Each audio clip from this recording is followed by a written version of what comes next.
بسم اللہ الرحمن الرحیم۔ السلام علیکم ورحمۃ اللہ وبرکاتہ۔ نحمدہ ونصلی علی رسولہ الکریم، اما بعد۔ فیضان شمسیہ یوٹیوب چینل کی طرف سے آج میں اپنے احباب کو خطبات غوث العظم سے 45واں خطبہ پڑھ کر سناؤں گا۔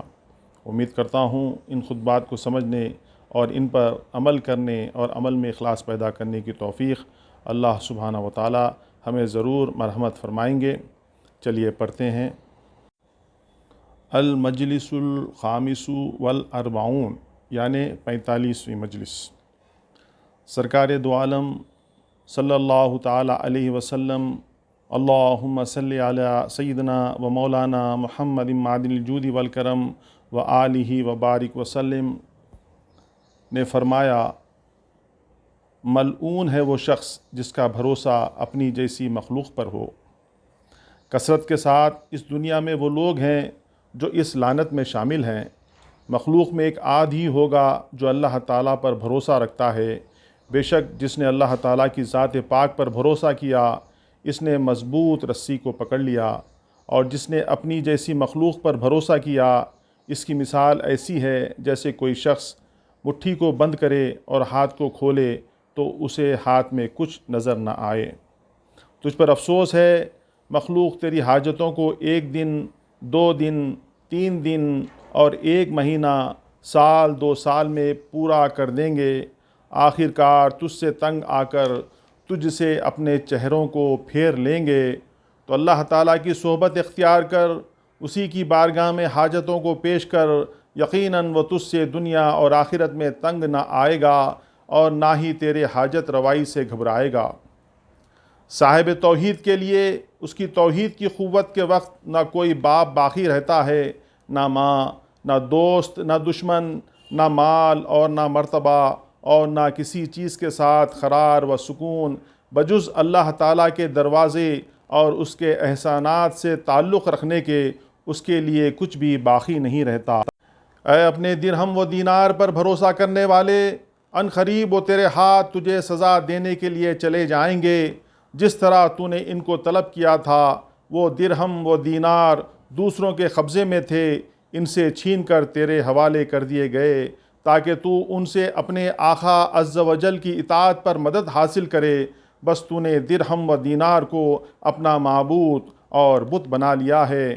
اے جاہل، اللہ کے لیے علم سیکھ اور اس پر عمل کر، وہ تجھے با ادب بنا دے گا۔ علم زندگی ہے اور جہالت موت ہے۔ صدیق جبکہ علم مشترک کے سیکھنے سے فراغت حاصل کر لیتا ہے تو اس کو علم خاص میں، جو کہ علم قلوب و علم باطن ہے، اس میں داخل کر دیا جاتا ہے۔ بس جب وہ اس علم میں مہارت حاصل کر لیتا ہے تو وہ دین خداوندی کا بادشاہ بن جاتا ہے۔ پھر اپنے بادشاہ بنانے والے کی اجازت سے حکم کرتا ہے، باز رکھتا ہے، منع کرتا ہے اور دیتا ہے، اور وہ مخلوق کا بادشاہ بن جاتا ہے۔ اللہ تعالیٰ کے حکم سے حکم دیتا ہے، اس کے منع فرما دینے سے منع کرتا ہے، اسی کے حکم سے مخلوق سے لین دین کرتا ہے۔ بس حکم کے اعتبار سے مخلوق کے ساتھ ہوتا ہے اور علم کے اعتبار سے اللہ تعالیٰ کے ساتھ۔ دربار خداوندی کے دروازے کا دربان ہے اور علم کے گھر کا اندرون ہے۔ حکم عام ہے اور علم خاص۔ عارف شخص اللہ تعالیٰ کے دروازے پر اس حالت میں کھڑا رہتا ہے کہ اس کی طرف علم معرفت سپرد کر دیا جاتا ہے، اور ایسے حالات پر خبردار کر دیا جاتا ہے کہ دوسروں کو اس کی اطلاع بھی نہیں ہوتی۔ پھر اس کو عطا فرمانے کا حکم دیا جاتا ہے، بس وہ لوگوں کو عطا کرتا ہے، اور جب نہ دینے کا حکم دیا جاتا ہے تو ہاتھ کو روک لیتا ہے۔ کھانے کا حکم ہوتا ہے تو کھاتا ہے، بھوکا رہنے کا حکم دیا جاتا ہے تو بھوکا رہتا ہے۔ کسی شخص پر متوجہ ہونے کا حکم دیا جاتا ہے تو توبہ کرتا ہے، اور دوسرے شخص سے بے توجہی کا حکم کیا جاتا ہے تو اس سے بے توجہ بن جاتا ہے۔ کسی شخص سے اس کو لینے کا حکم ہوتا ہے اور کسی پر خرچ کرنے کا حکم دیا جاتا ہے۔ جو شخص اس کی مدد کرتا ہے وہ منصور ہوتا ہے، اور جو اس کو حقیر سمجھتا ہے وہ رسوا ہوتا ہے۔ اولیاء اللہ تمہارے طرف تمہارے نفع کے لیے آتے ہیں، نہ کہ اپنی ضرورتوں کے لیے۔ ان کو تو مخلوق میں سے کسی ایک کی بھی ضرورت نہیں، وہ مخلوق کی رسیوں میں بل دیتے ہیں، ان کی عمارتوں کو مضبوط کرتے ہیں، ان پر شفقت و مہربانی کرتے ہیں۔ اولیاء اللہ دنیا اور آخرت میں اللہ تعالیٰ کے سردار ہیں، وہ جو کچھ تم سے لیتے ہیں اپنے لیے نہیں لیتے بلکہ تمہارے لیے اور مخلوق کی خیر خواہی کے لیے لیتے ہیں، اور سدا اسی میں مشغول رہنا ان کا کام ہے، کیونکہ جو چیز اللہ تعالیٰ کی ذات پاک کی طرف سے ہوتی ہے وہ ہمیشہ قائم و دائم رہتی ہے، اور جو چیز غیر اللہ کی طرف سے ہوتی ہے وہ قائم نہیں رہتی۔ علم اور علماء اکرام کی خدمت کر اور اس پر صبر کر، جب تو علم کی خدمت پر جمے گا تو ضرور ہے علم اس کے بعد تیری خدمت کرے گا، اور وہ علم تیری خدمت پر ویسا ہی صبر کرے گا جیسا کہ تو اس کی خدمت پر صابر رہا۔ جب تو علم کی خدمت پر صبر کرے گا تو تجھے قلبی فہم اور نور باطن عطا فرما دیا جائے گا۔ اے مسلمانوں، تم اپنے تمام امور اللہ تعالیٰ کے سپرد کر دو، وہ تم سے زیادہ علم والا ہے۔ اس کی کشائش کے منتظر رہو، ایک پل سے دوسرے پل تک بہتری کشائش ہے۔ تم اللہ تعالیٰ کے خادم بنو اور اس کا دروازہ کھلواؤ اور مخلوق کے دروازوں کو بند کر دو۔ بتحقیق اللہ تعالیٰ تمہیں ایسے عجائبات دکھائے گا جو تمہارے شمار میں بھی نہ آ سکیں گے۔ تجھ پر افسوس ہے، اگر اللہ تعالیٰ تجھے مخلوق کے ہاتھوں سے نفع دینا چاہے گا تو نفع پہنچا دے گا، اور اگر ان کے ہاتھوں سے نقصان پہنچانا چاہے گا تو نقصان پہنچا دے گا، کیونکہ وہی دلوں کو مسخر کرنے والا، نرم یا سخت بنا دینے والا ہے۔ وہی زندہ کرنے والا ہے اور وہی مارنے والا ہے، وہی عطا کرنے والا ہے اور وہی نا عطا کرنے والا ہے، وہی عزت دینے والا ہے اور وہی ذلت دینے والا ہے، وہی بیمار بنانے والا ہے اور وہی صحت عطا کرنے والا ہے، وہی پیٹ بھرنے والا ہے اور وہی بھوکا رکھنے والا ہے، وہی کپڑا دینے والا ہے اور وہی ننگا رکھنے والا ہے، وہی محسن ہے اور وہی وحشت میں ڈالنے والا ہے، وہی اول ہے، وہی آخر ہے، وہی ظاہر ہے، وہی باطن ہے، سب کچھ وہی ہے، نہ کوئی دوسرا۔ اپنے دل میں اس بات کا اعتقاد رکھ اور اپنے ظاہر سے مخلوق کے ساتھ اچھا برتاؤ کر، کیونکہ زندگی بسر کرنے اور پرہیزگاروں کا یہی کام ہے کہ وہ ہر حالت میں اللہ تعالیٰ سے ڈرتے رہتے ہیں اور مخلوق کے ساتھ خاطر و مدارت کے ساتھ پیش آتے ہیں، حسن خلق کے ساتھ قرآن و حدیث کے مطابق اخلاق حسنہ سے ان سے ایسی گفتگو کرتے ہیں جو وہ اپنے دلوں سے سمجھ سکیں، ان کو قرآن و حدیث کے حکم کے مطابق حکم دیتے ہیں، بس اگر وہ مان لیتے ہیں تو ان کا شکر ادا کرتے ہیں، اگر حکم کی تعمیل نہیں کرتے تو مخلوق اور اولیاء اللہ کے درمیان میں مطلقاً دوستی اور محبت نہیں رہتی، اور وہ اللہ تعالیٰ کے امر و نہیں کے معاملے میں مخلوق کا لحاظ نہیں کرتے۔ تو اپنے دل کو مسجد بنا لے اور اللہ تعالیٰ کے ساتھ کسی کو نہ پکار، جیسا کہ اللہ تعالیٰ نے فرمایا ہے وَأَنَّ الْمَسَاجِدَ لِلَّهِ فَلَا تَدْعُوا مَعَ اللَّهِ أَحَدًا، یعنی اور یہ مسجدیں اللہ ہی کی ہیں تو اللہ کے ساتھ کسی کی بندگی نہ کرو۔ بس جب اس بندے کا درجہ اسلام سے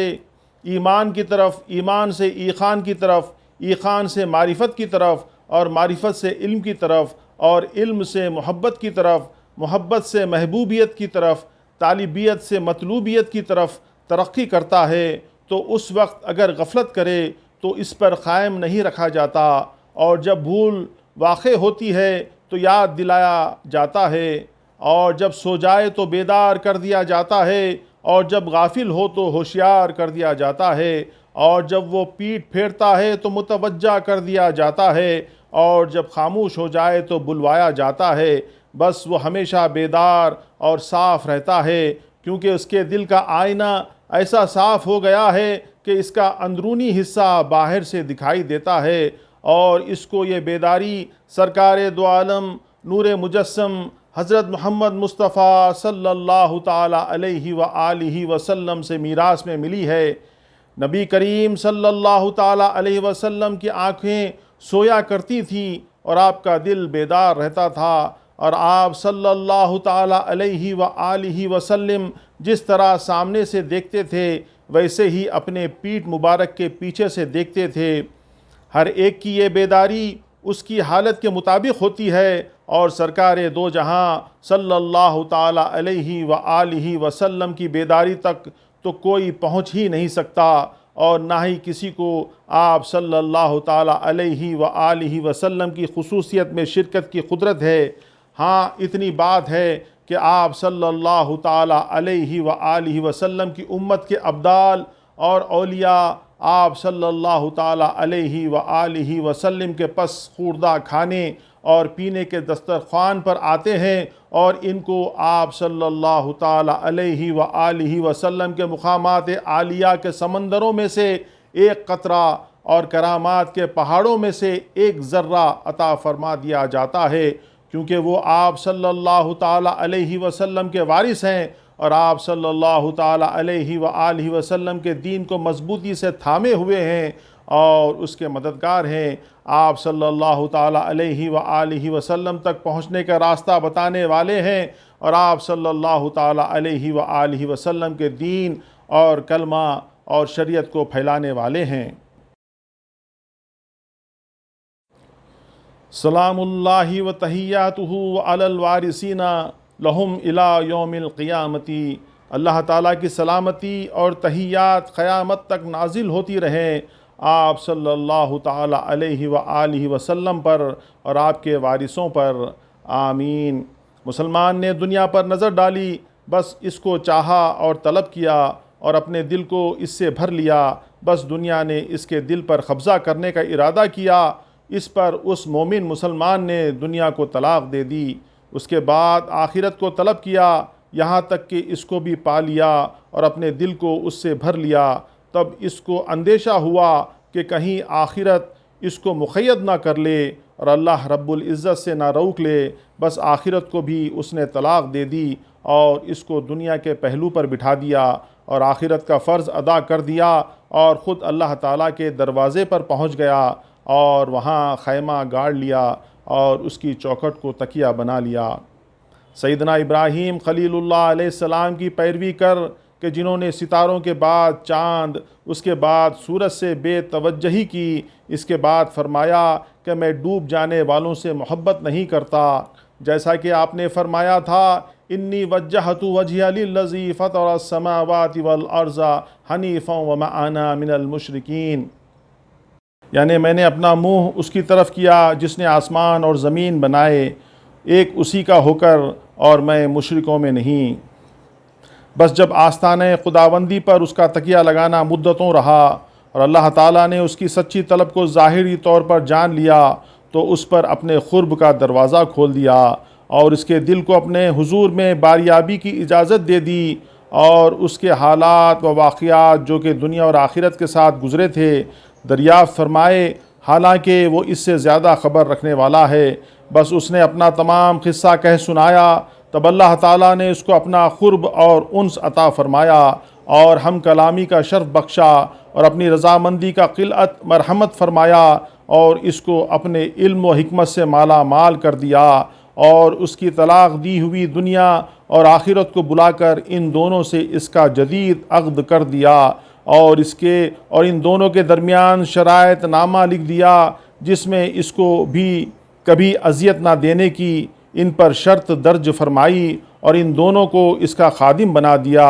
تاکہ وہ اس کے حصے کو پورے طور سے ادا کرتی رہے۔ ان دونوں کے دلوں میں اس کی محبت کو ڈال دیا، بس اس کے حق میں اس کا معاملہ پلٹ گیا اور اس کے دل کے قیام گاہ رب عز و جل کے قریب قرار پائی، اور ما سوا اللہ تعالیٰ سب اس سے علیحدہ ہو گئے اور آزاد بندہ بن گیا اور صرف اللہ تعالیٰ کا غلام رہا اور ما سوا اللہ تعالیٰ سے آزاد ہو گیا۔ زمین و آسمان میں بے قید اس کی کوئی شے مالک نہیں، اور وہ تمام اشیاء کا مالک بن گیا، بادشاہ ہو گیا، سوائے اللہ تعالیٰ کی ذات پاک کے اس کا کوئی مالک نہ رہا۔ قرب خداوندی کا دروازہ اجازت نامے کے ساتھ اس کے لیے کھلا ہوا ہے، نہ کوئی دربان ہے اور نہ ہی کوئی روک ٹوک کرنے والا۔ اے اللہ کے بندے، تو اولیاء اکرام کا خادم بن جا، کیونکہ دنیا اور آخرت ان کے خدمت گزار ہیں، اور جس وقت بھی وہ جو کچھ ان دونوں سے لینا چاہتے ہیں بإذن اللہ لے لیتے ہیں، وہ تم کو ظاہری طور پر دنیا عطا کریں گے اور باطنی طور پر آخرت عطا کریں گے۔ دعا ہے اللہم عرف بیننا و بینہم دنیا، اے اللہ ہمیں ہماری اور ان کے درمیان میں دنیا اور آخرت دونوں میں واقفیت کر دے، آمین۔ سیدنا حضور غوث العظم رحمۃ اللہ تعالی علیہ نے 26 رجب 545 ہجری کو بوقت صبح یہ خطبہ مدرسہ قادریہ میں ارشاد فرمایا۔ وآخر الدعوانا ان الحمد للہ رب العالمین۔ السلام علیکم ورحمۃ اللہ وبرکاتہ۔